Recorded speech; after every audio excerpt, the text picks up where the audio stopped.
Bonjour, lors de ce tutoriel, nous allons voir comment créer des cartes d'automates qui n'existent pas dans l'assistant entrée-sortie. Je vous fais voir la méthode classique. Normalement, on fait traitement, assistant pour entrée-sortie automate. Là, on va créer un automate, on appelle API 1 par exemple, et on va sélectionner un automate. Donc nous, on voulait un automate delta. Il apparaît delta d'or, delta TAU, mais c'est pas notre carte, notre automate. On a beau chercher dans le catalogue web, on ne trouve pas. Alors là, du coup, on est bloqué. On ne peut plus passer par l'assistant d'entrée-sortie. On va fermer ça.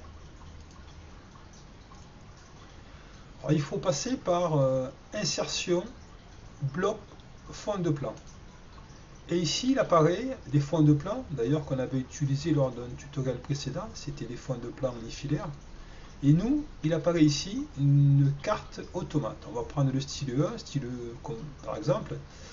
Et vous voyez ici, là, il apparaît des modules d'entrée analogique, 4 entrées analogiques, 8 entrées analogiques. Alors pour le tutoriel, moi je vais prendre des entrées classiques, des entrées tout ou rien. Voilà, 8 entrées tout ou rien. Voilà, l'insert ici, par exemple. Voilà, là c'est le premier, il y en a 8, ouais c'est bon, on va prendre ça. Après je reviens sur mon folio, je vais fermer ça, je reviens sur mon folio et ici je peux modifier comme je faisais avec la méthode dite classique.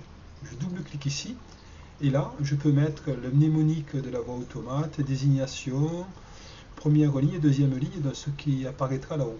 Et tout ça, je peux le faire pour chaque entrée d'automate. Je peux modifier le module, la station, le rack, etc. Je peux tout faire comme on faisait auparavant. Ça peut être pratique si un automate, un vieux automate par exemple, qui n'apparaît pas dans la base de IGEXAO, ça peut être pratique. Un nouveau, un vieux ou un nouveau, bien sûr.